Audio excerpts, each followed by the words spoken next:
Welcome to my channel SP state road government exam. मेरा नाम है कीर्ति राघव। और देखिए एसएससी सीएचएसएल का नोटिस देखो काफ़ी टाइम हो चुका है। मैं थोड़ा सा लेट हो गई इस वीडियो को बनाने में। तो इसमें 18 तक ये डेट है। तो आप लास्ट 18 डेट है, 18 जुलाई तक आप इस फॉर्म को अप्लाई कर सकते हो। अभी कुछ दिन बाकी हैं, शेष रह गए। अगर आप इस फॉर्म को अप्लाई करना चाहते हो तो इस फॉर्म को कर सकते हो। एंड इन अंत तक इस वीडियो को ज़रूर देखिएगा, इसमें काफ़ी इंपॉर्टेंट इन्फॉर्मेशन बताई गई है। ये वीडियो सभी कैंडिडेट्स के लिए, नेक्स्ट वीडियो एक अलग बनेगी जो कि सिर्फ पीडब्ल्यूबीडी कैंडिडेट्स के लिए होगी। सारी इन्फॉर्मेशन के लिए ये वीडियो है। एंड बाकी अदर डिसेबिलिटीज़ के लिए, मीन्स डिसेबिलिटी रिलेटेड जो अलग इन्फॉर्मेशन होगी वो अलग वीडियो है, ठीक है। तो अंत तक इस वीडियो को देखिएगा। एंड जो लास्ट डेट है वो 18 जुलाई है इस फॉर्म को फिल करने की। ओके तो बेटा, जैसे कि आप इस वीडियो में देख सकते हैं, एंड ये जो एसएससी सीएचएसएल का एग्ज़ाम है, इस एग्ज़ाम के थ्रू आप 2 तरीके की पोस्ट पे अप्लाई कर सकते हैं, जैसे कि lower division clerk, junior secretary assistant and data entry operator. ये जो है यहाँ पर ये डिपार्टमेंट्स रहते हैं। तो यहाँ पर आप पोस्ट की जो अप्लाई कर सकते हैं। लोअर डिवीज़न क्लर्क और जूनियर असिस्टेंट की जो फीस है 63,200 तक का इसका पे लेवल रहता है। बाकी स्टार्टिंग फीस है 90,000। एंड डाटा एंट्री ऑपरेटर जो है लेवल 4 जो है, इनका 81,000 तक रहता है, starting level 25,000। And data entry operator grade A का 81,100 तक रहता है एंड स्टार्टिंग 21,000। तो इस तरीके का इसका फीस स्ट्रक्चर है। एंड 3,131 जो है वो वैकेंसीज अवेलेबल हैं। तो आप इस पोस्ट के लिए जल्दी से जल्दी अप्लाई कर दीजिए। अभी वैसे तो जहाँ तक है कम टाइम रह गया है, लेकिन अगर जिन कैंडिडेट्स ने अप्लाई नहीं किया था लैक ऑफ द इन्फॉर्मेशन की वजह से, तो वो मानो उसे कोई डाउट है क्वालिफिकेशन में, तो अप्लाई कर सकते हो। इसमें 12th पास जो है वो कैंडिडेट इस फॉर्म के लिए अप्लाई कर सकते हैं, किसी भी स्ट्रीम के हो। लेकिन जो डीईओ की जो पोस्ट है एक, तो उसके लिए 12th पास स्ट्रीम चाहिए विद साइंस, मीन्स 12th पास होना चाहिए विद साइंस स्ट्रीम, और जिसमें मैथ्स आपका एक सब्जेक्ट होना चाहिए, ठीक है। बाकी इसके लिए आप अप्लाई कर सकते हो। पीडब्ल्यूडी के लिए अलग से एक वीडियो जो है वो बनाऊँगी, वहाँ पर आपको पीडब्ल्यूडी से की वीडियो है। एंड जो कि बीआरओ की पोस्ट के लिए अप्लाई करना चाहे तो ओनली मेल कैंडिडेट जो हैं वो अप्लाई कर सकते हैं। एज जो है वो आपकी 18 से लेकर 27 तक की होनी चाहिए। एंड जो बाकी रिजर्वेशन है वो आपको इसमें दिख सकता है। SC/ST के लिए 5 ईयर एज रिलैक्सेशन है, OBC के लिए 3 ईयर्स, PWBD के लिए 10 ईयर्स, PWBD OBC के लिए 13 ईयर्स, PWBD SC/ST के लिए 15 ईयर्स, एक्स-सर्विसमैन के लिए 3 ईयर्स, और बाकी और भी कैटेगरीज़ हैं। तो इस तरीके से आपको एज रिलैक्सेशन जो है वो मिल सकता है। एजुकेशनल क्वालिफिकेशन मैंने आपको बता दिया था कि क्या है, आप देख सकते हैं, ठीक है। एंड ये चीज़ कहूँगी इंपॉर्टेंट है कि अगर आप किसी भी तरीके को कोई भी कैटेगरी से बिलोंग करते हैं, अगर आप इस फॉर्म को चाहते हैं कि आप उस चीज़ का रिजर्वेशन का, एज रिलैक्सेशन का बेनिफिट लें, तो एक सही इन्फॉर्मेशन के साथ इस फॉर्म को भरें। जल्दबाजी कोई ना करे फॉर्म को भरते हुए। एंड उसमें ज़रूर डिटेल में देखिए कि आपने फॉर्म में फिल किया है, कैटेगरी, सर्टिफिकेट, जो भी अगर आप फिल कर रहे हो तो सही से ध्यान से भरें, ताकि आपको आगे दिक्कत ना हो। एंड स्क्राइब से रिलेटेड इन्फॉर्मेशन के लिए एंड पीडब्ल्यूडी के लिए मैंने जिस तरीके से कहा है कि अलग वीडियो बनाऊँगी जहाँ पर आपको इससे रिलेटेड सारी वीडियो इन्फॉर्मेशन मिलेगी, ठीक है। तो जैसे मैंने आपको कहा था, इसेंशियल क्वालिफिकेशन क्या रहेगी, 12th पास होनी चाहिए आप। लेकिन जो डीईओ की पोस्ट के लिए अप्लाई कर रहा है, डीईओ की ग्रेड ए की पोस्ट के लिए, देखिए डीईओ जो ग्रेड ए की जो पोस्ट है वो है ministry of consumer affairs and food and public distribution, ministry of culture. तो इसके अंडर में है ये। इसमें अगर आप अप्लाई करते हो तो उसके लिए आपको 12th पास होना चाहिए, साइंस स्ट्रीम, और जिसमें आपका मैथ्स एक एडिशनल सब्जेक्ट, मैथ्स जो है वो आपका सब्जेक्ट होना चाहिए। अगर आप LDC JASO की पोस्ट के अप्लाई कर रहे हैं एंड DEO की पोस्ट के लिए अप्लाई कर रहे हैं ग्रेड ए, लेकिन वो कौन सी किसी भी मिनिस्ट्री के अंडर में आ सकती है, ये consumer affairs, food and public distribution वाले मिनिस्ट्री को छोड़ने के साथ, मीन्स इन ये वाली मिनिस्ट्री वाली जो DO की पोस्ट है उसको छोड़ के आप किसी और मिनिस्ट्री में अप्लाई कर सकते हो। उसके लिए आपको 12th पास होनी चाहिए, कोई सी भी स्ट्रीम से आपने कर रखी हो, ठीक है। उसके लिए आप अप्लाई कर सकते हो। डॉक्यूमेंट वेरिफिकेशन का है, जैसे फाइनल रिज़ल्ट के बाद आपको आपके डॉक्यूमेंट्स वेरीफाई किए जाते हैं, जहाँ पर आपको रिज़ल्ट के बाद जो डिपार्टमेंट्स वगैरह में भेजा जाता है, आपको उन डिपार्टमेंट के द्वारा आपका डॉक्यूमेंट वेरिफिकेशन किए जाते हैं, ठीक है। अगर आपने जो भी डॉक्यूमेंट्स लगाए हैं वो आपके डॉक्यूमेंट्स ठीक लगाए नहीं लगाए हैं, एंड कोई भी इन्फॉर्मेशन अगर आप दे रहे हो, सही दे रहे हो, नहीं दे रहे हो, तो वो सारी इन्फॉर्मेशन जो है वो डॉक्यूमेंट वेरिफिकेशन के टाइम पे सब चेक किया जाता है। अगर आपने कोई भी गलत इन्फॉर्मेशन लगाई है, सही डॉक्यूमेंट्स नहीं लगाए, तो बेटा फिर उस चीज़ के लिए आप खुद ही रिस्पॉन्सिबल होंगे, क्योंकि ये चीज़ें साफ इसमें मेंशन की गई है। शेड्यूल ऑफ एग्जामिनेशन का क्या शेड्यूल है? टीयर 1 होता है, टीयर 2 होता है। टीयर 1 जो होता है वो as on only for the qualifying nature है। इसका फाइनल रिजल्ट में कोई मार्क्स वगैरह इंक्लूड नहीं होता है। जो आपका फाइनल रिजल्ट बनता है वो टीयर 2 के रिजल्ट से बनता है, ठीक है। एंड नेगेटिव मार्किंग है टीयर 1 में भी, टीयर 2 में भी आपकी नेगेटिव मार्किंग है। टीयर 1 जो है इसमें आपके English language, general intelligence, quantitative aptitude, general awareness, इसका क्वेश्चन रहता है आपके 25-25 क्वेश्चन होता है 50 मार्क्स के। एंड आपको इसमें 60 मिनट्स मिलने वाला है। जो PWBD कैंडिडेट है जो स्क्रैप की फैसिलिटी ले रहे हैं उनको 80 मिनट्स मिलेगा। तो 25 क्वेश्चन रहेंगे हर एक सब्जेक्ट में जो कि 50 मार्क्स के आपके होंगे।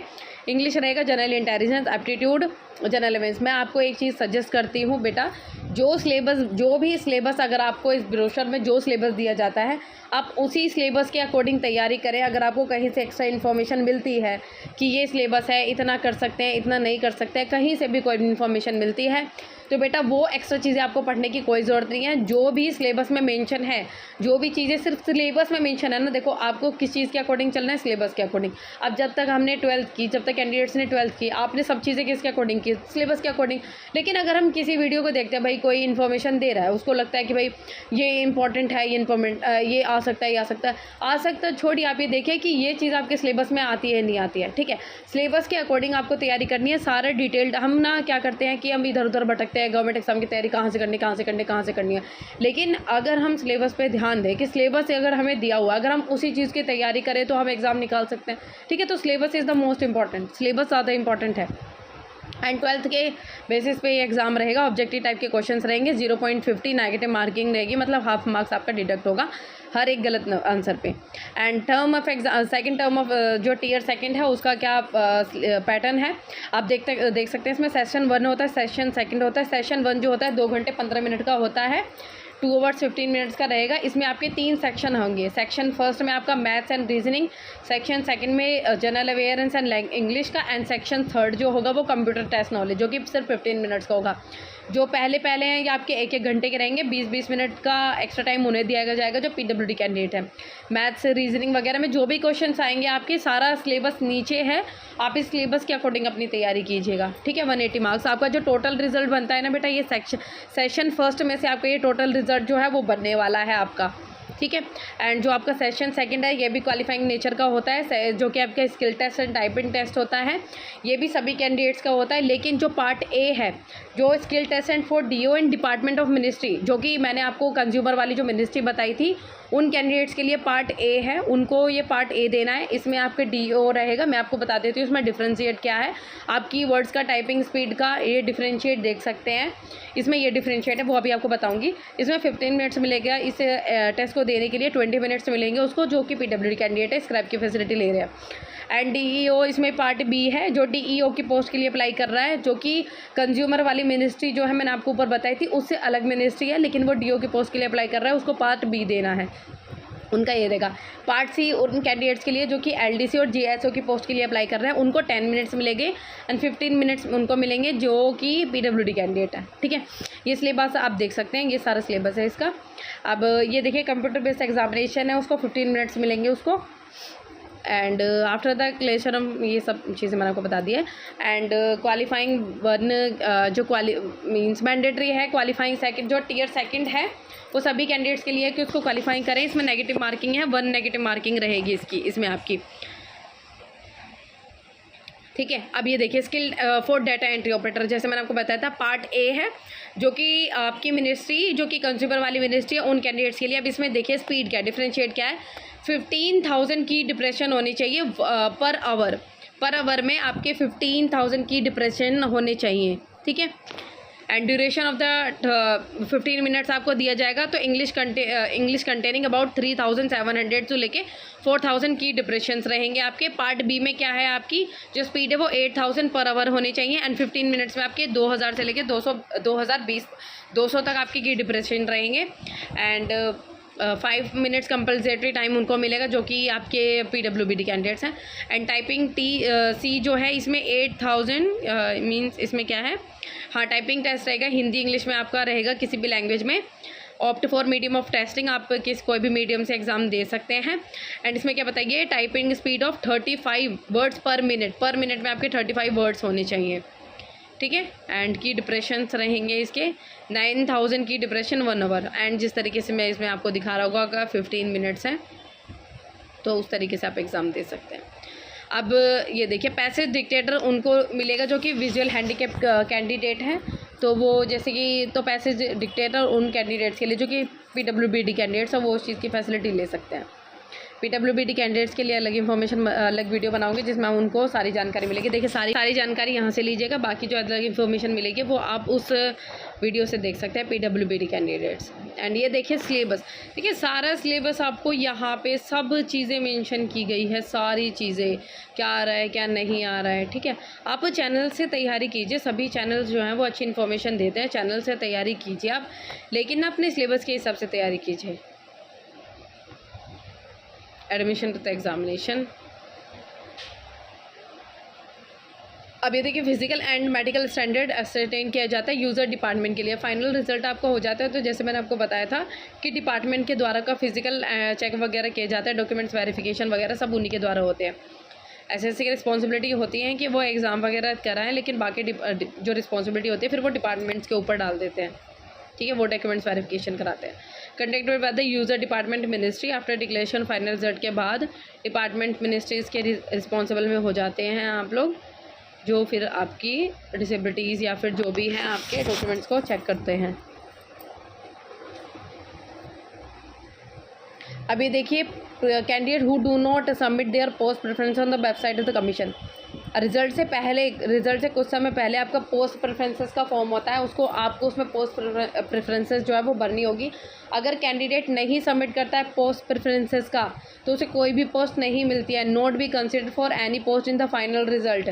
सच candidate should not be provided any other opportunity. कोई भी अनदर अपॉर्चुनिटी उस कैंडिडेट को नहीं मिलती है, स्पेशली लिखा गया है इसमें। तो इसलिए पोस्ट प्रेफरेंसेस का ज़रूर ध्यान रखिएगा। अगर आप एग्ज़ाम देते हैं, आपने अच्छा एग्ज़ाम दिया है एंड आप कभी फाइनल रिजल्ट का वेट कर रहे हो और आपने पोस्ट प्रेफरेंसेस नहीं भरा है, तो आपको कोई भी पोस्ट इसमें नहीं मिलेगी। ये चीज़ें में मेंशन है। Marriage list will be prepared on the basis of overall performance. Second जो टियर सेकंड है उसके बेसिस पे आपकी मेरिट लिस्ट जो है वो बनती है, ठीक है। आप अपनी पोस्ट को बहुत ही ध्यान से फिल कीजिएगा। अगर आप फाइनल रिजल्ट का इंतज़ार करते हैं जब, तो आपने पोस्ट कितनी मींस क्या पोस्ट जो है वो आपने फिल किया उसके अकॉर्डिंग, ठीक है। ये बाकी आपके सर्टिफिकेट्स वगैरह हैं, बाकी इसमें ये फॉर्म वगैरह कैसे रजिस्ट्रेशन करना है। देखिए PWD मींस सभी कैंडिडेट्स, अगर वीडियो इंपॉर्टेंट लगी हो आपको तो इस वीडियो को लाइक कीजिएगा, एंड अगर जानकारी पसंद आई हो तो लाइक कीजिएगा, एंड कमेंट ज़रूर कीजिएगा अगर इस वीडियो से रिलेटेड कोई डाउट है तो। एंड आपको कोई और क्वेश्चन पूछना है तो इस वीडियो के नीचे कमेंट कर दीजिएगा, ओके। अगर आपको किसी और गवर्नमेंट वैकेंसीज़ के बारे में जानना है तो आप पूछ सकते हैं बेटा, ठीक है।